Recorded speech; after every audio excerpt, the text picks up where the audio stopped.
Bulletin की शुरुआत करेंगे बड़ी खबर के साथ। बाड़मेर से सामने आ रही है, एक बार फिर रेड अलर्ट जारी किया गया है। बाड़मेर में खतरे का सायरन बजा है।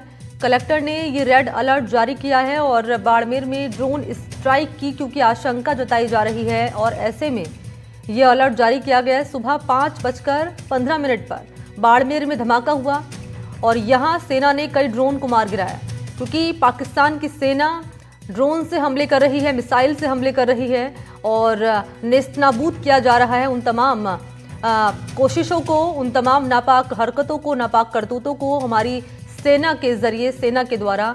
और इसी कड़ी में एक और बड़ी खबर कि यहाँ सेना ने कई ड्रोनों को मार गिराया है। आसमान में एक के बाद एक कई हमले नाकाम किए गए हैं। तस्वीर भी आपके सामने रख रहे हैं। तो ड्रोन से हमला किया जा रहा है, मिसाइल से हमला किया जा रहा है और उन नापाक कोशिशों को हमारी देश के जवान, सुरक्षा बल मार गिरा रहे हैं। ड्रोन को मार गिराया गया है और सुरक्षा के लिहाज से क्योंकि कलेक्टर ने यहां पर रेड अलर्ट भी जारी किया गया है, वो इसलिए क्योंकि जिले में ड्रोन स्ट्राइक की आशंका जताई जा रही है।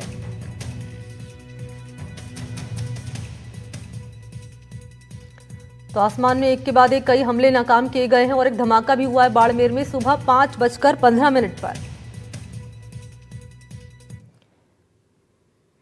ये 3 तस्वीरें आपके सामने रख रहे हैं। तो बाड़मेर की ये तस्वीरें आप देख पा रहे हैं कि ड्रोन से हमले यहां हो रहे हैं। ड्रोन को नष्ट किया गया, हवा में ही इन ड्रोन को नष्ट किया जा रहा है। जैसलमेर की है, बाड़मेर की है और पोखरण की ये तस्वीरें आपके सामने रख रहे हैं क्योंकि सीमावर्ती इलाके हैं ये, जिनकी सीमा लगती है पाकिस्तान से और ऐसे में क्योंकि यहाँ पर खतरे की आशंका ज़्यादा रहती है और यहीं इसी के आसपास के जो ठिकाने हैं उनको पाकिस्तानी सेना निशाना बना रही है, हमला लगातार कर रही है और उन हमलों को नाकाम करते हुए हमारे सुरक्षा बल, हमारे देश के जवान जो कि सरहद पर हैं। और ये देखिए 3 तस्वीरें आपके सामने। बाड़मेर में जब हमला किया गया, जैसलमेर में आप देख पा रहे हैं आसमान से उड़ता हुआ ड्रोन आपको नजर आ रहा है जिसे आसमान में ही विफल कर दिया गया। पोखरण से भी तस्वीर आपके सामने।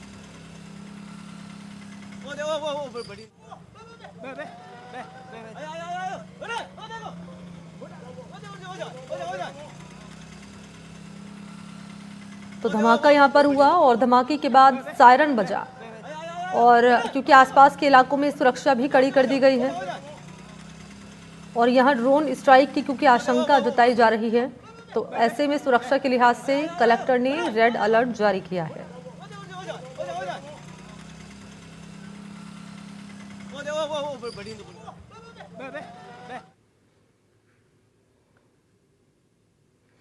तो धमाकों से पाक के 3 एयरबेस दहले हैं। नूर खान एयरबेस पर धमाका यहां पर हुआ, शोरकोट मुरीद एयरबेस पर भी धमाका हुआ। धमाकों से पाक वायुसेना को काफी नुकसान हुआ है। आग के गोले में तब्दील हुआ है C-130 विमान। तो नूर खान एयरबेस पर धमाका हुआ, शोरकोट मुरीद एयरबेस पर भी धमाका हुआ और धमाकों में पाक वायुसेना को हुआ है काफी नुकसान। ये तस्वीर भी इस बात की गवाही दे रही है कैसे और कितना नुकसान हुआ है इन धमाकों से। शोरकोट, मुरीद और नूर खान एयरबेस पर 3 एयरबेस फैले हैं इन धमाकों से और C-130 विमान है जो कि इन धमाकों के बाद आग के गोले में तब्दील हो गया। और ये तस्वीर आपके सामने नूर खान एयरबेस से रख रहे हैं। रावलपिंडी की तस्वीर है। ये देखिए किस तरीके से यहाँ जो विमान है पाकिस्तानी सेना का C-130 वो आग के गोले में तब्दील हो गया जब यहाँ अटैक किया गया, जब यहाँ पर हमला हुआ। शोरकोट मुरीद एयरबेस पर धमाका किया गया और क्या मंजर यहाँ नजर आया। ये देखिए धुएं का गुबार और ऊंची ऊंची आग की लपटें। ये है C-130 विमान जो पाकिस्तानी सेना का है, जिसे चंद सेकंड में ही ढेर कर दिया। आग के गोले में ये विमान तब्दील हो गया।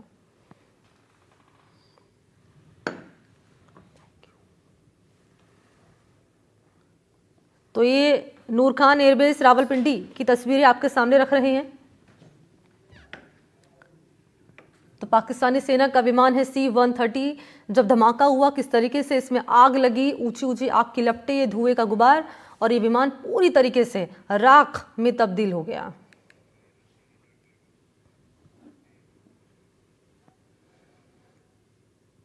तो पाकिस्तान की सीमा से लगने वाले राजस्थान के जैसलमेर, बीकानेर, बाड़मेर और श्रीगंगानगर को स्पेशल वॉच जोन घोषित किया गया है।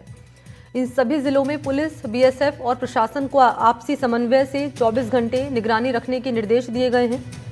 मुख्यमंत्री से हाई लेवल बैठक में निर्देश मिलने के बाद एसडीआरएफ की यूनिट्स को भी बॉर्डर इलाकों के लिए रवाना किया गया है और इस वक्त अधिकारी खुद इस एक एक अस्पताल और रेलवे स्टेशन पर जाकर आपातकालीन तैयारियों का जायजा ले रहे हैं।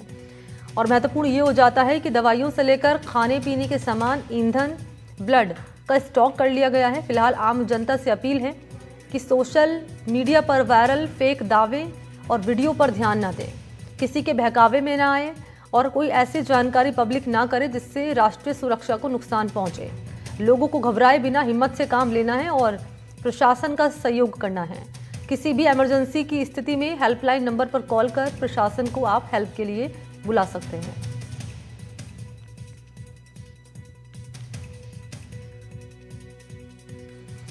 तो एक बार फिर से मैं आपको जानकारी दूं कि ये 4 शहर हैं, जैसलमेर, बीकानेर, बाड़मेर और श्रीगंगानगर। इन्हें स्पेशल वॉच जोन घोषित किया गया है और ज़्यादा जानकारी ज़रा जान लेते हैं सहयोगी नासिर से। इस वक्त बीकानेर में उनकी मौजूदगी है और बीकानेर स्पेशल वॉच जोन की लिस्ट में शामिल है, जिसे स्पेशल वॉच जोन घोषित किया गया है। क्या तैयारियां नासिर यहाँ पर की जा रही हैं, सुरक्षा के लिहाज से अगर बात कर ली जाए, जागरूकता के लिहाज से अगर बात कर ली जाए? और क्योंकि धरातल पे तो हम देख पा रहे हैं पैनी नज़र रखी जा रही है, मॉनिटरिंग की जा रही है, लेकिन महत्वपूर्ण ये भी हो जाता है और चुनौती ये भी हो जाती है कि सोशल मीडिया पर जो अफवाहें फैलती हैं, गलत खबरें फैलाई जाती हैं और लोग डर का शिकार होते हैं, उसको लेकर क्या तैयारी की गई है प्रशासन की ओर से? जी मणि, हम आपको बताएं कि बीकानेर बहुत ही हाई रिस्क जोन में है। स्पेशल वॉच जोन में बीकानेर को रखा गया है। यही वजह है कि बीकानेर बहुत सेंसिटिव इलाका है, हालांकि पहले से ही सेंसिटिव है, तो लेकिन अब इन हालात में बीकानेर में सेंसिटिविटी बहुत ज्यादा बढ़ गई है। तो इस वजह से पूरा एडमिनिस्ट्रेशन, इसके अलावा फौजें, हमारी जो सिक्योरिटी फोर्सेज है वो भी, और इसके अलावा सामाजिक संस्थाएं भी आवाम से बार बार ये अपील कर रही है कि किसी भी तरह की अफवाह पर ध्यान ना दें, ना ही अफवाहें फैलाएं। उसकी वजह ये है कि ये सेंसिटिव इलाका है, एक छोटी सी गलत बात भी बहुत बड़े गलत रिजल्ट्स दे सकती है। तो सामाजिक संस्थाएं भी इसमें आगे आई हैं और लगातार अपील हो रही है सामाजिक संस्थाओं की तरफ से भी और एडमिनिस्ट्रेशन की तरफ से कि अफवाहें ना फैलाएं और ना ही अफवाहों पर यकीन करें। ये सोशल मीडिया में दिक्कत यह है कि कई मर्तबा ऐसी इंफॉर्मेशन आ जाती है जो पूरी तरह से फेक होती है, लेकिन अब कल से लोग धीरे धीरे इस बात की अहमियत को समझने लगे हैं और अफवाहों पर लगाम लगी है। तो ये तो है अफवाहों की बात। दूसरी बात, हम सिक्योरिटी की करें तो पूरी तरह से टाइट सिक्योरिटी है। पूरे इलाके में हमारी फौजें डटी हुई है, बीएसएफ डटी हुई है। इसके अलावा एजेंसियां चप्पे चप्पे पर नजर रखे हुए हैं और एडमिनिस्ट्रेशन की तरफ से लगातार एक्टिविटीज की जा रही है। पुलिस की जो पिकेट्स है वो लगातार इलाकों में गश्त कर रही हैं। इसके अलावा कल रेलवे स्टेशन पर मॉक ड्रिल हुई। मॉक ड्रिल में तमाम इंतजाम दिखाए गए कि किस तरह से, ईश्वर ना करे कि कोई ऐसा हादसा हो जाए, तो हम कितने कामयाब हो सकते हैं। तो उसका जो कामयाबी रेट था वो 100% होना चाहिए था, लेकिन इतना बेहतर तरीके से उन्होंने अपने काम को अंजाम दिया कि 1000% कामयाबी अगर कहें तो वो ज्यादा मुनासिब होगा। तो मॉक ड्रिल कामयाब रही। इसके अलावा लोग भी अब अवेयर होने लगे हैं। पहले तो लोगों के लिए क्यूरियोसिटी थी, लेकिन अब लोग अवेयर होने लगे हैं। लोग वक्त के हालात की अहमियत को, इसकी सेंसिटिविटी को समझने लगे हैं। यही वजह है कि कल शाम को परसों के मुकाबले हालात ज्यादा बेहतर थे और कल शाम को बाजार जल्दी बंद होना शुरू हो गए थे और लोग बाग भी अपने घरों में जल्दी घुसना शुरू हो गए थे। इसके अलावा कल परसों के मुकाबले कल का ब्लैकआउट बेहतर रहा। कल लोगों ने खुद अपनी तरफ से अपने घरों की लाइटें ऑफ की और मार्केट में। ठीक है नासिर, मैं आपके पास लौटूंगी, जानकारी आप दीजिएगा। और यहाँ पर श्रीकांत भी लगातार बने हुए। इस बीच बड़ी खबर मैं दर्शकों को दे दूं यहाँ पर की भी बात करें तो सुबह